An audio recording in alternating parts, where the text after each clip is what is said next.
problem is, if we're going to bring these people in, let's go. I've made a motion to subpoena these people now, pursuant to the rules, and I want to vote on my motion, or I want someone to move to table it. You made the motion to subpoena them for the 12th? I moved under Committee Rule 4, Clause 2M of House Rule 11, to require the attendance. I move to table the... That's fine. I second that. That's not debatable.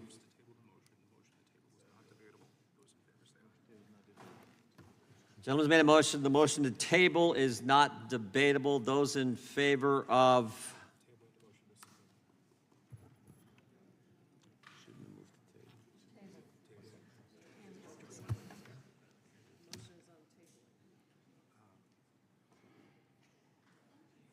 This is crazy.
Committee will stand in recess.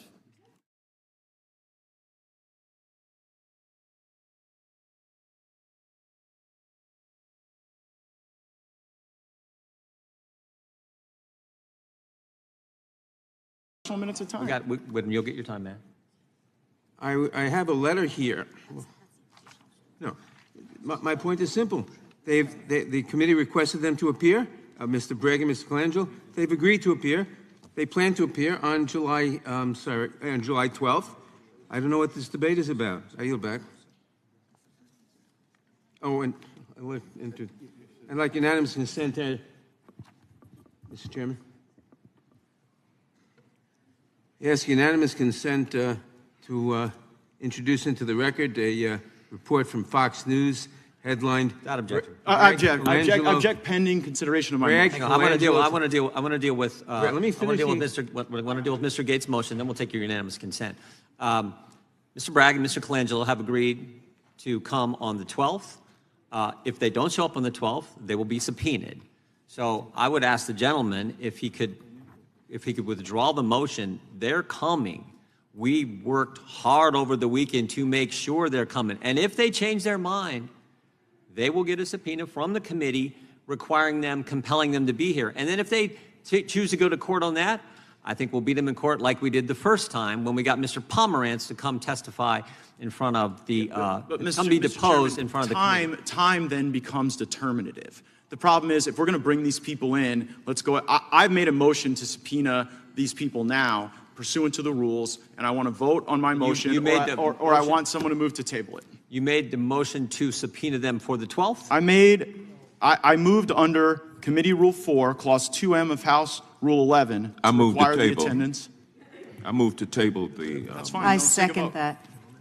The gentleman from Florida has 2 minutes remaining on his 5 minutes of questions. Mr. Chairman, I will withdraw my motion based on the representations not only that you've made, but that the ranking member has made in our colloquy previously that Mr. Bragg and Mr. Colangelo will be here and willing to answer our questions. Ms. Foley, I wanted to come back to you. You'd made mention of this theory of unanimity, and I wanted to give you a chance to talk about that case law a little bit that you were referencing. Oh, yeah, thanks. In fact, Professor Eisen and I were just sort of debating that case, Shad, from 1991. So Shad is a case where Arizona had this first-degree murder statute.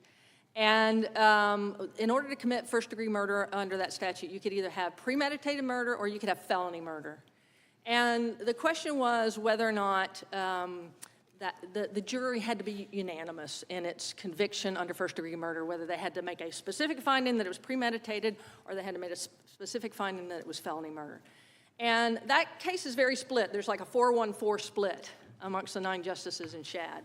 The main plurality written by Justice Souter says, well, in a case like that, that statute, the Arizona legislature looked at the crime as first-degree murder and said that if you committed either by premeditation or by the commission of during the commission of a felony, you sort of have equal sort of moral culpability to warrant the first-degree thing. And so the jury doesn't have to be unanimous as to whether it's one or the other. All right?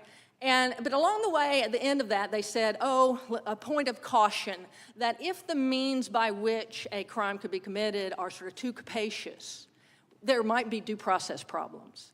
And then you have a Scalia concurrence that reiterates that concern and says if you have sort of an umbrella crime, it would violate due process. And then you get 4 other justices in dissent who are even taking a tighter position, saying if it's an element of the crime, it must be unanimous. It almost seems like I get the Russian nesting dolls, but it's almost like a Mr. Potato Head doll, where you're sticking the wrong parts on and ending up with quite an odd-looking legal feature. Well, yeah, and the thing about New York's election law is it can be violated by any unlawful means, quote unquote. That's the language of the statute. Now, any unlawful means any unlawful means. It can mean a local crime, it could be a state crime, it could be a federal crime, as opposed to the Arizona statute, which was upheld, only gave you 2 choices. It was either premeditated murder or it was murder in the commission of a felony. That's much tighter. Yeah. I see our time has expired, but it sounds like a real constitutional due process issue as applied in this prosecution. I yield back. Correct. Gentleman yields back. Thank you, Mr. Chairman. Mr. Chairman, we sit here today for one reason and one reason only. House Republicans are willing to do just about anything to protect Donald Trump from the consequences of his actions. On May 30th, a jury of his peers sitting in the state court in Manhattan convicted Donald Trump of 34 counts of falsifying business records in the first degree for paying hush money to conceal information that could have been harmful to his 2016 presidential campaign. Let's see how that all unfolded. An unprecedented moment in American politics.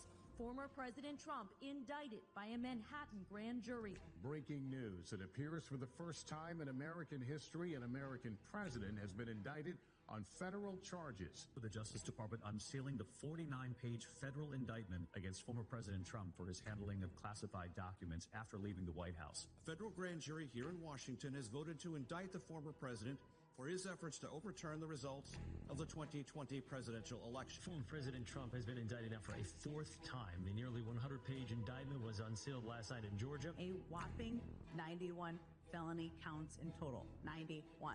The jury a short time ago alerting the judge it has reached a decision in the Donald Trump hush money trial. Count 1, guilty. Count 2, guilty. Count 3, guilty. It's 15 out of 15 so far. He became very still. He had his arms folded across his chest. Count 31, guilty. Count 32, guilty. His face was red. He looked upset. He had a frown on his face. He's scared. And frankly, he should be. Guilty on all 34 felony counts.